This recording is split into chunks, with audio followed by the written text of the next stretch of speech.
Good morning. I'll call the Kansas County Health and Human Services Committee meeting to order. First item on our agenda is the adoption of the minutes from the last meeting. You received those in your Dropbox. Well, it's not a Dropbox anymore. iCompass. I so move, Corky Berg. Commissioner Berg moves on the minutes. Do I hear a second? I'll second. Commissioner Nissen seconds. Any discussion? Hearing none, all in favor signify by saying aye. Aye. Both same sign. Motion carries. I don't see any bills to pay today or any warrants to cancel. And I'd like to welcome our visitors here today who are going to present, and we'll start off with the Supplemental Nutrition Assistance Program, or SNAP.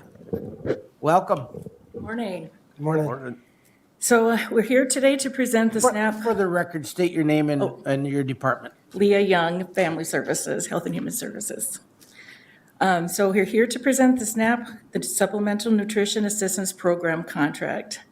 Kansas County contracts with the Wilmer Career Force to provide services to our food support clients. They are able to assist clients with counseling, job search, job placement, and other direct program services.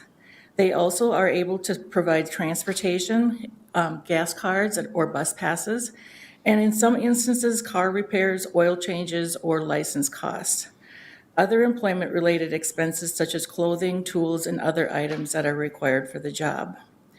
During the COVID peacetime emergency time, we have seen an increase in our SNAP clients. At the end of August a year ago, our caseload was at 2,035, and the end of this August, we are at 2,157, so that's about 120 plus cases. Our caseloads for SNAP has continued to grow over the last year and a half, and I believe they may continue to increase for all of our public assistance cases as the pandemic unemployment benefits have ended. Not all food support clients are referred for these services that are provided by Career Force, as there are exemptions for those with small children, disabilities, and other reasons. The clients we refer for the money for this contract is for the able-bodied adults without dependents.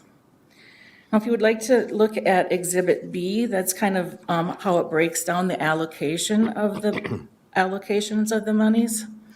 So you can see the total allocation is $6,558, and then there's the direct program costs and the administrative costs, and then the client support services, and it kind of explains there what those services are for.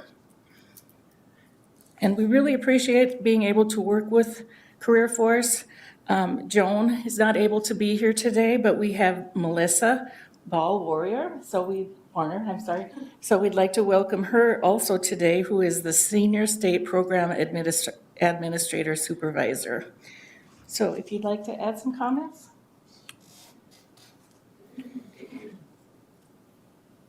Good morning, Melissa Ball Warner with Career Force. Thank you for inviting me today.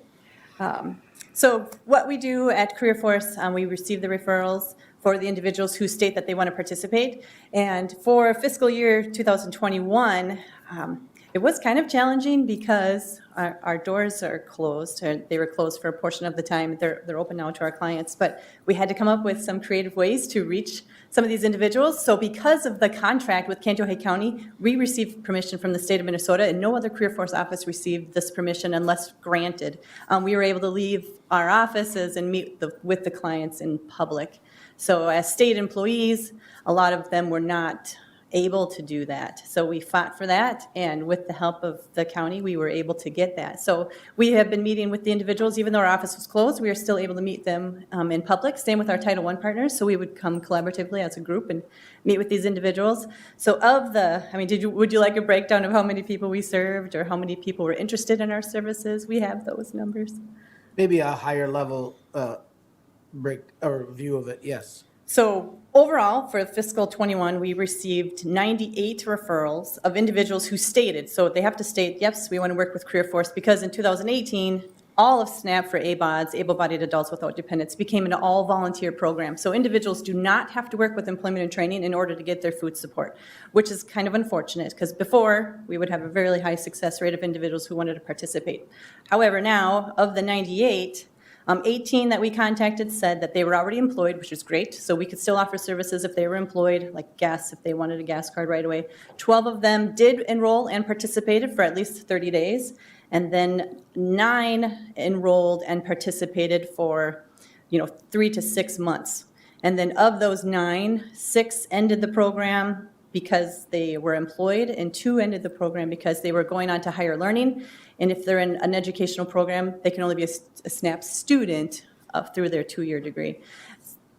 Of them, only 59 did not answer our calls or our emails or our letters. So we tried the 3 method. If we have their email, we call, and we mail them a letter offering them all of the services that are eligible to them at no cost.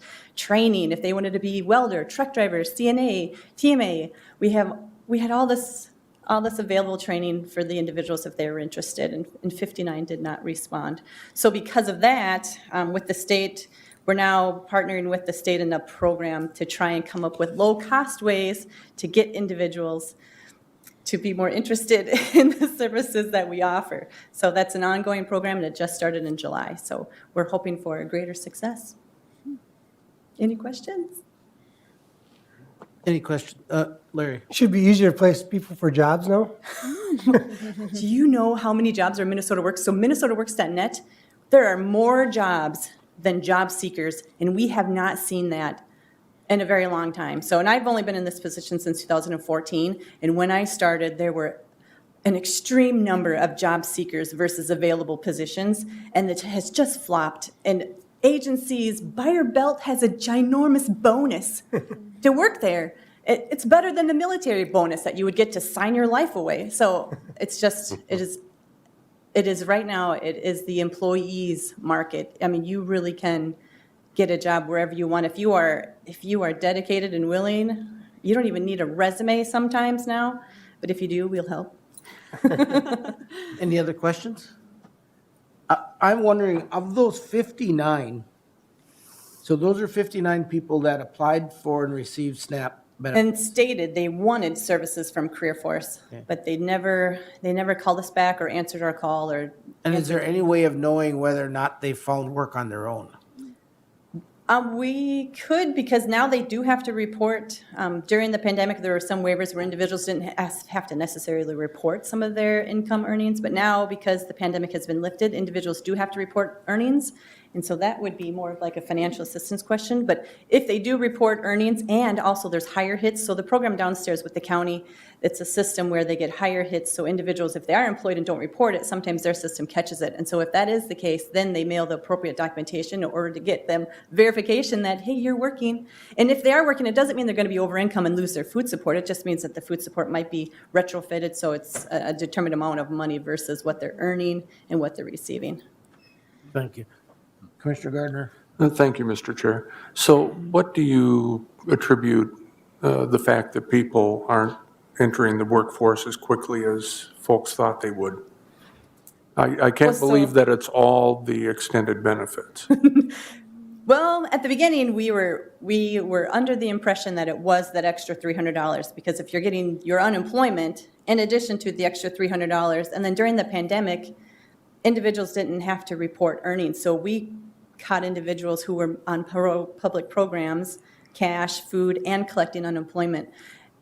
And during the pandemic, if anyone was overpaid, there was no overpayment that has to be paid back.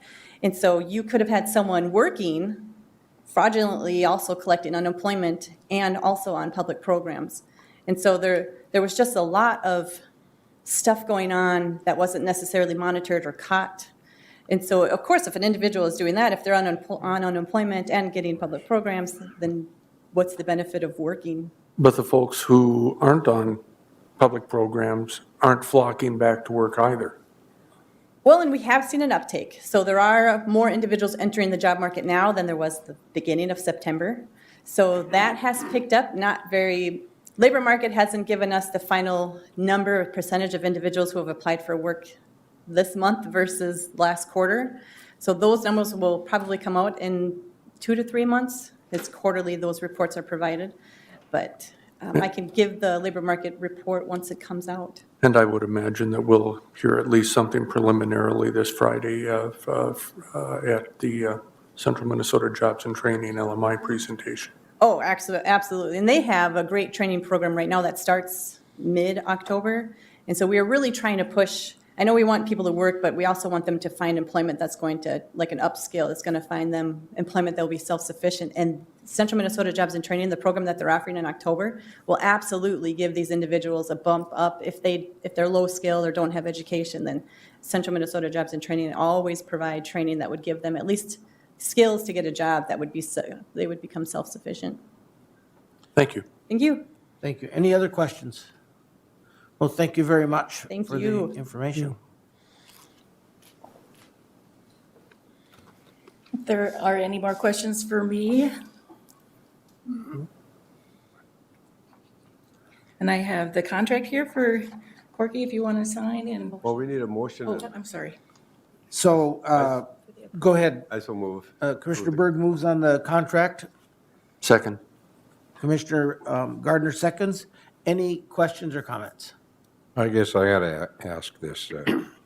Financial impact here was 2021, 7,478. Now 2022 is 5,921. What does that mean? And is that per individual or is that the total? It would be for, not for individual, I don't believe. I think it might be Is that the more. total that it's, I'm really having, we're signing a contract for peanuts compared to what we normally, And is that in- what's in the going on spring- here? In the spring, we usually get more funding, some allocations that are available. I think like by June this last year, we had about $20,000 more Okay. added to that. So this okay. is to start. I was just curious because that number seems small, considering you were talking about 98 candidates Yeah. prior. It doesn't go very far. No. Anyway, okay, thank you. Thank you. Any other comments or questions? Hearing none, all in favor signify by saying aye. Aye. Opposed, same sign. Motion carries. Thank you. All right. We are already to the general business discussions. And we're going to get an update from Woodland Centers. Dr. Chose? Hi, Welcome. everybody. I am Dr. Chose. I'm the executive director at Woodland Centers, and I did put together some information for y'all. This year, I come every year to the board just to talk about who we are, what we're doing, kind of where we're headed, and I wanted to take a step further back than most years because I know we get new commissioners on, and not everybody knows who we are. So I want to just take a step back of who Woodland Centers is and give you kind of a high-level history of us. So we were established in 1958. We were the first community mental health center in the state of Minnesota to go under the federal 1957 Community Health Services Act. So we've been around a long time. We are currently in 7 counties. We were in 8 at one point with McLeod County, but now we are in 7. We have offices in each of those counties, but we also have school-linked programs that are in 14 different school districts and like 40 some buildings within those districts. So we cover a pretty wide range of area within our counties. We are a private nonprofit entity. And I think this is important because this can be confusing for a lot of folks. We are not a joint powers entity. We are not a government-owned facility. We're not a public facility. We are a private nonprofit. However, our board members are comprised mostly of county commissioners or social service directors, and that's in our bylaws. So that just shows you a little bit of our history. Our funding historically was through grants and contracts, especially when we first started. And then in the 1980s, everything shifted. 1981, I believe, is the year, or 1980, the bill passed saying the counties are the mental health authority. And with that change in the state of Minnesota, the state said no longer will we have federal grants and contracts. The counties will be responsible for a lot of the funding. And so that's when all those shifts started to happen. And with that came our purchase of service contract. And that's really when those contracts started. And this is the big contract we have with each of our 7 counties. And this contract is part of purchase of service, but the big portion of it is a participation agreement. This is the contract we have with our 7 counties to say we will support the mental health center being in our area, we will support the cost to have a mental health center in our area, and to help pay for some of the services for folks that can't afford those services. Over the years, our contract has shifted, of course, since 1980, but currently this is how it sits. So it's a 2-part tier system. Part A is for those administrative costs, some of the things that we provide in our counties that are not billable services. So things like participation in local advisory committees, supervision to county social workers, support and outreach in our communities, things that we do for preventative care that are not billable services, but really necessary to complete our mission and help support the well-being of people in our communities. And so Part A is part of those things that we do. Part B is the majority of our contract, and this is really for people to access services that we would normally bill, but they are either uninsured, which is a pretty small percentage, or they're underinsured. So these are folks that probably, as an example, might be working full-time, but make pretty minimum wage and maybe have 3 or 4 kids at home. And they also have a $10,000 deductible. So if we didn't help them and get them on the sliding fee, they would not be accessing mental health services. They would either go get their services through the ER or urgent care because that's the way they would know how to. And so these are folks that we can get in our door, help create a more healthy environment for them and their children, and help them access services when it's necessary. And so that's what Part B is for, and it only covers certain services. So it's assessments, therapy, some rehab services, medication management services. So it's limited to certain types of services that we provide in our agency. So those kind of how the sliding fee works, or how our contract works right now. Most important, I'm sure, for all of you, 2022, what we're proposing is a 1% increase in our contract. And then we're proposing to eliminate our Part A in our contract. This is still kind of working through our board right now.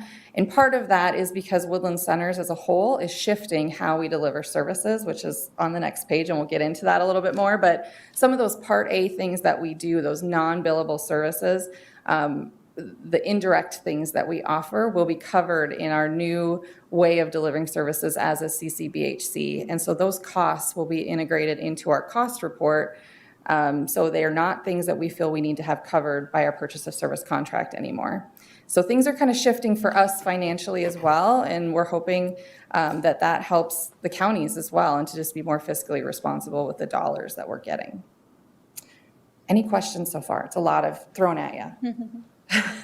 Any questions on the financial side? All right. Okay, so I just wanted to give a few little sentences about why is it really important to have a mental health center in your area? Why have a community mental health center? There are, I think at this point, only 1 county in the entire state that does not have a community mental health center in their area, and that would be McLeod County. There might be 1 or 2 others, but that is the one I'm most aware of. For the most part, we are the safety net. When people don't have insurance, when people need services, when you have somebody who is severely and persistently mentally ill, or you have kids who are very mentally ill or abusing substances, we're there. You cannot find a private for-profit provider who is going to say, we'll serve anybody regardless of their ability to pay. That's just not going to happen. And so when you don't have a mental health center like ours that's in your area providing this wide range of services, you have to then contract with different providers, and it can get very costly because all of those providers have their own overhead. They have their own administrative costs. And so having all of it under one roof also helps us keep those costs down for administrative costs. So we also find it very important to do that outreach and stigma reduction. That's a huge part of what we have been focusing on in the last couple years, I mean forever, but really focusing on is how do we help people understand mental health is important. Everybody has mental wellness. Not everybody has mental illness, but everybody has mental wellness. And how do we make sure everybody is taking the necessary precautions to stay well and healthy? And so that's some of our messaging we've been putting out into the community, just trying to help everybody understand those messages. So that's part of our importance as well.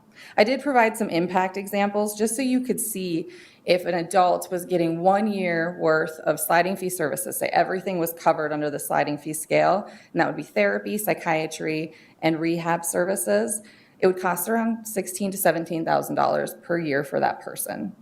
Now, if you look at the cost of Anoka, which is a treatment center, it's $1,600 per day.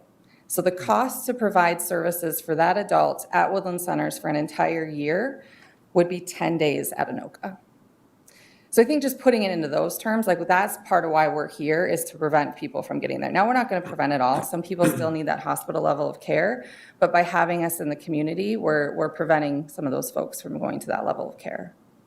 So, any questions? Yes, I do have a question, but first, anybody else have a question? So in the case of McLeod County, who was once part of this consortium, if you will, what do they do? What resources do their clients have when they need mental? Do they seek out other providers and have that higher expense that or Potentially, yes. So they Potentially. contract. So Big Stone was a good example of this too. So back in 1981, did my history, Big Stone and McLeod County broke off from Woodland Centers. And that's what they had to do, right? They're contracting for armed services and for therapy services and making sure those resources are available for mobile crisis, for a 24-hour crisis line, all those pieces. And some of that they do contract with us. So McLeod County contracts for our crisis and detox center to be able to send people over.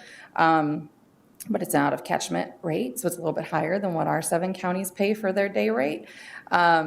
But they're piecemealing all of it together to be able to make that work. And so Big Stone back in 2016 came back to Woodland Centers and said, we need to come back in and have this all under one umbrella. And I think they've seen the benefit of that and have really seen that that's been helpful for them financially, but also just to have their clients have access to everything, a full range of services in one place.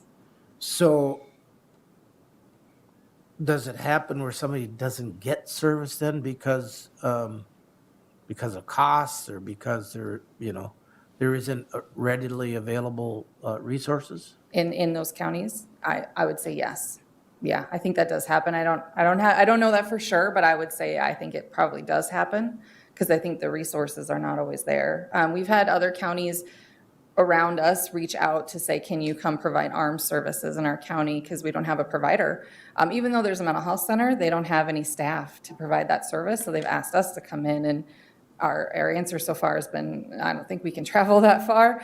If you're willing to do telehealth, maybe, but it's been tough, I think, for other smaller counties that have pretty rural populations. Other questions? Thank you. Yes.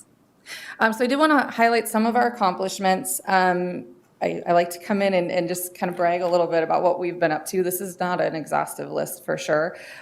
We've had some new partnerships over the last year. So one of them was Ridgewater College. We were really hoping to put people on campus and get access to the students there and to the faculty. And then, of course, COVID happened. And so everything was shut down. We did partner with the college still and try to get referrals coming through the counselors. We're hoping still this fall to place a clinician out there and have that direct access happening. So that's a piece we're still in the works of forging through, but COVID definitely took a number on that one. The other thing that we did which has been huge for us, and I think for some of our community partners, right after COVID started, it was a few months after the huge COVID hit happened, we were contacted by an assisted living facility, and they said, they have residents who cannot see their family, cannot leave the facility, and they're hopeless. They've pretty much said to the staff, I just want to die. What's the point of living like this? And so we were able to get a grant from the Wilmer Area Community Foundation to put a staff member into that assisted living to just do a support group. It's not therapy. It's not process. It's really just somebody to talk to that can understand and can empathize. And it made the world of difference for these folks. And then we can refer if folks are needing more than just a support group. And then the word spread, right, as they tend to do. And we were able to get another grant through MINRA, and we were now offering these services in 8 different assisted living facilities. An example, out in Montevideo, we expected, maybe 6 people. Our staff member showed up, and there were 15 clients there to participate in the support group. So it's been really great. The grant ended at the end of September, but these facilities are now going after dollars themselves to contract with us to keep these services going. So that's a really great example of something thinking outside the box and finding a way to help support our community members that we're able to do. Of course, COVID gave us some new ways to connect with our clients. Telehealth was huge. Before COVID, we had telehealth for psychiatry and for therapy, and we'd always had this idea of we really need to expand our telehealth presence, and COVID just helped us do that really, really quickly. So once COVID started, we knew people were not coming in our doors. People were scared to leave their homes. We had to find a new way to deliver services, and my staff rallied. We said, okay, here's Zoom. Figure out how to use it, and in 2 weeks, every single program and service at Woodland Centers was up and running on telehealth. Our first person to provide a service was an LADC that's been with us for a very long time and said he would never use telehealth, and he was the first one to deliver a telehealth service. So, it's just our staff rallied and made it happen. The only programs that really we couldn't sustain through telehealth was our drop-in center, which is really a support type program. But everything else in 2 weeks. I can tell you when we did telehealth for psychiatry, just for one small program with one provider, it took us 3 to 4 months to get up and running. So 2 weeks is phenomenal. So it's been amazing. So I have could you kind of walk us through what telehealth is like for a client, both from, you talked about your staff and how they responded, but how did the client respond to that? And what does that look like? Is it a Zoom meeting? Is it just a telephone call? What is that? All of the above. Yeah. So at the beginning, it was clients were in their home, our staff were in the office or at their home, and it was a Zoom meeting. So everybody would email their Zoom link and they would connect that way, whether it was for groups. So we had youth day treatment, littles, like 6 to 12-year-olds on a 3-hour day treatment call. Our staff were amazing, and they figured out ways to keep those kids engaged. But yeah, so it's group therapy as well. So you might be on a Zoom meeting with other kids in a group doing group therapy. But for the most part, so it's shifted over time. So it started off as everybody was in their homes and we were all in our offices or at home doing the services. Now we have staff in the office and they're doing some face-to-face, or the client is at home and our staff is in their office. We send them the Zoom link and they connect. We do phone therapy or phone services as well. Some of our clients don't have access to internet. They don't have devices, but they have a cell phone. Transportation can still be an issue for folks, or their kid is at home with COVID, or they're at home quarantining with COVID. Instead of canceling that appointment, we can still offer them via phone. It's not ideal for most circumstances, but for some clients, phone works great. And so that's part of what we've been trying to figure out is what is therapeutically appropriate, what types of services can we offer that still deliver the quality that we want through telephone or telehealth. And so I think we're still navigating some of those waters, and every client is a little bit different based on their treatment plan. So I don't know if that fully answered your question. Well, I was thinking more about perhaps the more elderly people who may not be comfortable, or as you said, may not even have a device in which to hook up with Zoom. Yes. I suppose then the telephone was the option. Telephone is definitely an option. If folks want to do telehealth, we can also set them up in our office. So any of our 7 offices, we have an office available, where we can have that person sit in front of a computer, and the person seeing them might be in their home or might be in a different office. So we have staff that can help set them up for a Zoom meeting as well if they don't have the capability at their home. So they could come into some room or building to do this if they didn't have the capability at home. Absolutely, yeah. Or else come in person still. We are still offering face-to-face if that is clinically necessary, or if we feel like that person is really needing that type of service. Absolutely, yep. Thank you. Yeah. Other thing we did, this was super fun. So we received a grant from DHS. It was like $30,000, and what this was to help kids, as I said, keeping kids connected on a Zoom call for therapy or for day treatment or for any of these things. When they're little, it's really hard. So we were able to get a grant through our schooling program to find supplies for these kids. So some of it was tablets, some of it was headphones, so they could have some privacy, but others were like putty, markers, crayons, fidgets, things like that, that our staff could then give these families. So when I was doing therapy with this kid at home and they're distracted, we could say, why don't you pull out your putty? Let's make something with your putty while we're talking. How about we color together while we're talking? And it really helped keep these kids engaged. So we ordered $30,000 worth of stuff off of Amazon. I mean, it was like, the whole group room, and then all these staff came in and filled bags. And so it was just it was really fun. And then to be able to give them to families who really needed this stuff, and just to see how that impacted them was really great. We found some new ways to serve, so we welcomed the TriStar ACT team to our mix. This is the team that was ran by the Southwest 18 Consortium, and they were in Meeker, McLeod, and Renville County, and they came on to Woodland Centers in August of last year, so right in the middle of a pandemic. They switched companies, switched electronic health records, everything else, and these staff were fantastic, and the clients didn't feel a thing. So we welcome them on, and they've been really great additions. Now we have 2 assertive community treatment teams at Woodland Centers. We also have a certified family peer specialist. So this is somebody who can specialize in peer support services with family members because they have lived experience with a family member, and we at Woodland Centers have the only bilingual one in the entire state. So a little bragging on that. And then same-day access. So we were able to implement same-day access for our clients. This has been a goal of ours for quite some time. So historically, when you call in if you're new to Woodland Centers, you'd call in and say, I need to get an appointment. Great, let's look at our schedule. Okay, we'll see you in 4 to 6 weeks. That was pretty typical.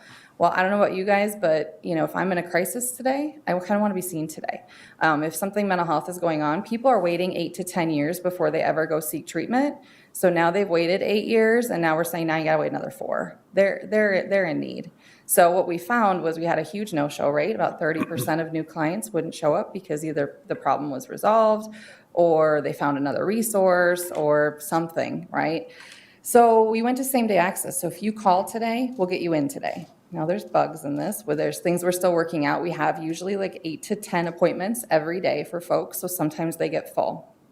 But for the most part, we're able to get people in the same day that they call. Not everybody wants to be seen today because it's a whole different way to schedule. So if somebody calls today and we're like, great, we can get you in at 3 o'clock today. Oh, I can't be in today. Okay, what's your day off? Let's talk through this. And we help people kind of figure out how to do this new scheduling system. And overall, I would say for 95% of people, it's working really, really well.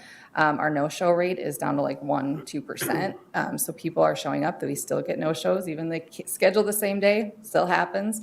Life happens sometimes, but it's working really well for the most part. And this is really for anybody new coming into our center. So we're pretty proud of being able to get that accomplished. And then what's coming? Ccbhc, this is huge. So Ccbhc is a certified community behavioral health clinic. We actually have our site visit with DHS today on this. So we're pretty excited. We're on track to get this going by January 1 of this year. But this changes our entire delivery system for our clients. It really is looking at integrated care, saying, as a mental health center, we're not going to just focus on your mental health. We're going to be integrated. We are going to look at how's your physical health. Are you following up with your diabetic care? Are you taking your insulin like you should be? Because if you're not, that's going to impact how you feel. So we are going to be looking at the whole person, but this means partnering more in our communities. How can we partner more with social services? How can we partner more with probation? How can we partner more with the jail? All those pieces to make sure we're looking at the entire person and providing treatment to the entire person.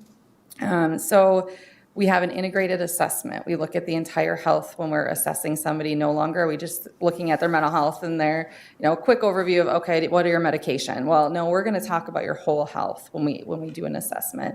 Our treatment plans will be integrated. Every single person at Woodland Centers right now, if you're in different programs, you have a treatment plan for every program. Well, now it will be one treatment plan that everybody will be working off of, and we will have community partners come in to also collaborate on those treatment plans. So it really is taking that person and wrapping everything around them and figuring out how to give them what they need. Which is where we should have been a long time ago, but we're excited to be here and finally kind of getting into that integrated care. And our goal is to really just change the healthcare system in our region, to be that partner, to be that leader in our area so that we can really just push the curve and help our clients get what they need. So That's a lot of CCBHC. It's a huge thing. I could probably talk for an hour on just what it means, but that's a huge overview. I did give you some data as well, because I think data is important. In 2020, we served 4,597 clients. Now, this is low compared to, usually we're going up, and we went down in 2020. And part of that was COVID. We just couldn't get people in like we had. People weren't coming in for services. So it's a little bit low. I did break down the county percentages so you could see total number of clients by county. And I also put in there the number of clients that we served by service type. Now, some of these will be duplicative because the same client might be in therapy, they might be in psychiatry, they might be in arms. So just to give you an idea of what types of services we've delivered to different people. Age ranges in 2020, we served people between the ages of 3 and 88. We have served folks as young as 1. We've served people in their 90s. That's just what we served last year. And then race, most of our clients are Caucasian. And then the last page gives you utilization of our crisis centers, detox facility, and mobile crisis, just to show you the number of admits we've had and the number of bed days we've had in those different units. The big one, I think, on the bottom is our mobile crisis response. So the assessment there is when we first go out to see somebody. So somebody, if you're not familiar with mobile crisis, it's a 24/7, 365 program where somebody calls to say, I'm in need. And whatever that need is, we do a quick phone call to discuss that and determine if we're sending somebody out to see them or if we're going to do that appointment via telehealth. That is still an option for mobile as well. And that first assessment is when we first go see somebody and get them started with services through our mobile team. And then the stabilization piece is a really nice add-on for this service, where if you see somebody for a mobile assessment and maybe they're getting back into therapy or they have a referral for therapy, our mobile team can do these stabilizations in between to help sustain the gains they've made during that initial assessment and intervention, so that somebody doesn't have that and then wait for a week and then kind of fall off track. So they can help stabilize that person in the middle. And so as you can see, in 2018 to 2019, we significantly increased our stabilizations, and that's because we hired full-time staff to work during the day instead of having just on-call staff, so that they could really help with those folks that we had seen for an assessment and continue that work until they could get into services. And then again, we doubled it in 2020, and this year we're expecting it to be higher as well. So that's what I have for you. What questions do you have about Woodland Centers or any of the information? I'm happy to answer. Commissioner Berg. I really enjoyed your conversation, especially the history, because you left out the 70s actually as well. I can go back, and the county we would miss Woodland Centers so much if they weren't here. Let's put it that way. Because I can remember back when Woodland Centers was just plain a few people doing counseling. Mm-hmm. And the crisis center was, well, the one county mental health social worker that people would show up in their doorstep, you know. And it evolved over the years to what it is now. Mm-hmm. And we talk, there's big gaps in mental health care, and there really are big gaps. Yes. But when you look way back, we've come a long ways as well. Yes. Yeah, I remember when they had group therapy with a psychiatrist, and the counties chipped in and helped pay for the psychiatrist for Woodland Center. Mm-hmm. And we wouldn't do that nowadays, but the clients would get together in a group with the county social worker and the psychiatrist and the psychiatric nurse from Woodland Centers, and they provide the services and the counseling and the medication. And that was even way back before psychotropic medication really caught on. Yes. So yes. It's changed, and it's a change in a very positive thing. The crisis center, all the other programs, the detox was never there, years ago. And so we're very lucky in our region to have these services. And I think we always have been a region for mental health services with the state hospital. And then Woodland Centers is a major part of that, closing down in the sense that we could provide these services that they didn't need in the state hospital before. So even though I still wish there was parts of the state hospital we still had here, but very important services. I did have a question, though, about the mobile crisis unit, and that was always a dream way back. Wouldn't it be cool if we had a mobile crisis and this happened over the years? The number of assessments, for example, in 2020, there was 482, and then stabilization, 734. What do you mean by stabilization? Because that number is twice almost. So for those folks that had an assessment, we would see them maybe daily between the time that they had that assessment and when they could get in for their next service. And so that family peer specialist, she's on our mobile team. So we have practitioners and peer support folks that can go out or virtually meet with folks in between in between their assessment and their ongoing service providers. And so stabilizations could be the same person getting a stabilization 5 times between that assessment appointment and then their next appointment. So that's why it's double, because it's the same person getting that service maybe a few times in between those appointments. Yeah, Okay, thank you. yeah.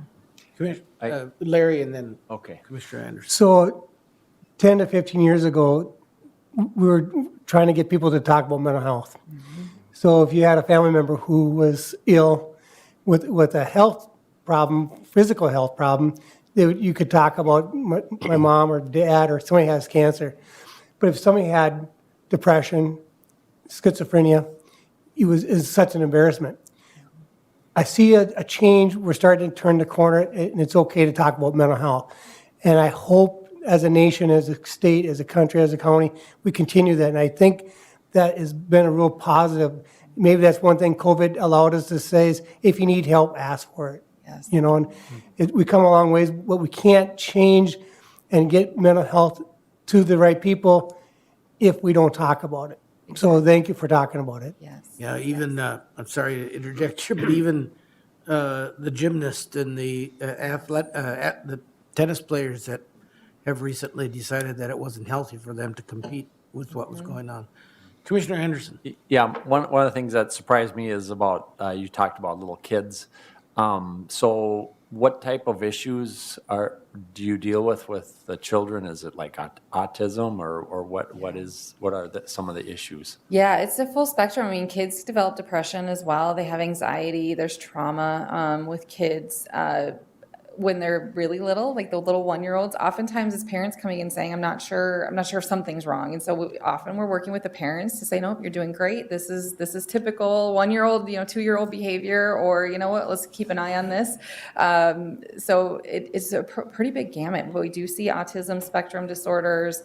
Like I said, kids, often when they're depressed, it looks a little different than when you're an adult. There's more anger involved when you're depressed as a kid. So we see it all. Yeah, there's a lot of trauma. There's a lot of things that happen with kids, and helping them process through that and work through and learn how to cope is a lot of what we deal with, especially in schools. That's been a huge benefit for us to be right in that school setting, so the kids don't have to leave the school. They can be right there. They go see their therapist for 30 minutes and they're right back in the classroom. It doesn't hinder the parents to have to leave work, and we can deliver those services right on site and collaborate with the teachers and with the superintendents, all those folks at the school to help deliver those services. So that's been huge. Yeah, yes. Thank you. So we're just about out of time here, but maybe a couple of quick questions. Going back to the amount of services the different counties used. Yes. I assume the fees that the counties pay are commensurate with the amount of services that we receive. They are, yes. So this proportion actually is, for most counties, is fairly close to their population. So when we look at like the percentage of like all 7 counties, and then this is pretty close. So, Candiota, I think, is about 40% of our population for our 7-county area. And so this does fit. But yes, the amount of POS is kind of based on that population size and the number of services delivered. Yes. And then how many people are employed at Woodland Center? Cool. Right now, I think we have about 185, but we'll be adding significantly more as we move to Ccbhc, because we'll be adding about 17 to 18 care coordinators. So yeah, we'll be over the 200 mark at that point across our 7 counties. So where are you going to find those people? Yeah. I don't know.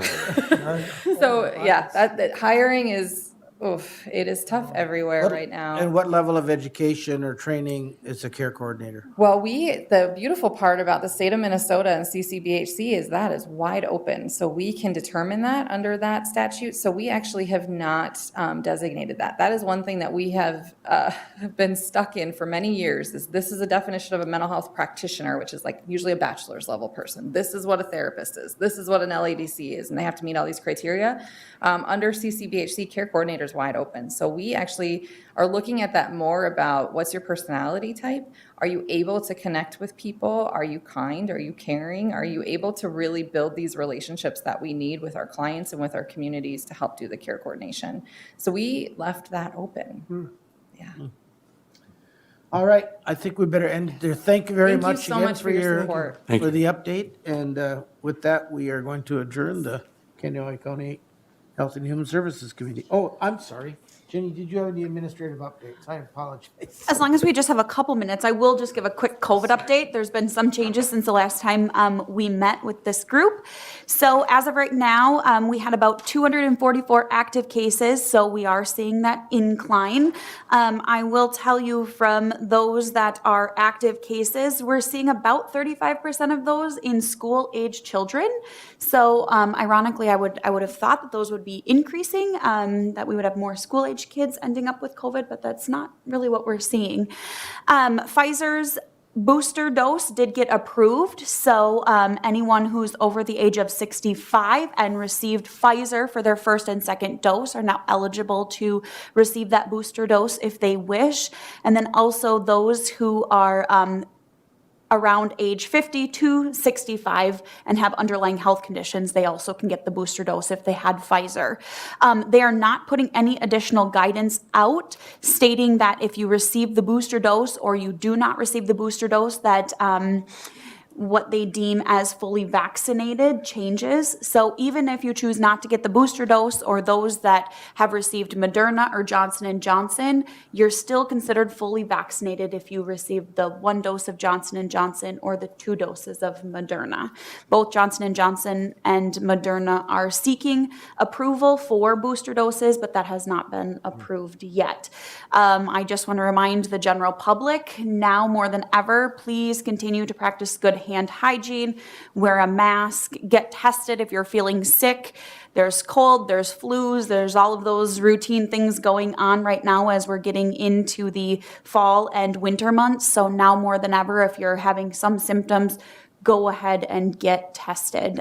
Caris Health has a plethora of different testing options available curbside, along with some local pharmacies. And again, if people are needing vaccinations, they can come to us on Wednesdays. Otherwise, again, go to your local provider. And as a reminder, flu shots next Monday, is it? The 11th? Yes, flu shots are Monday the 11th. Yep.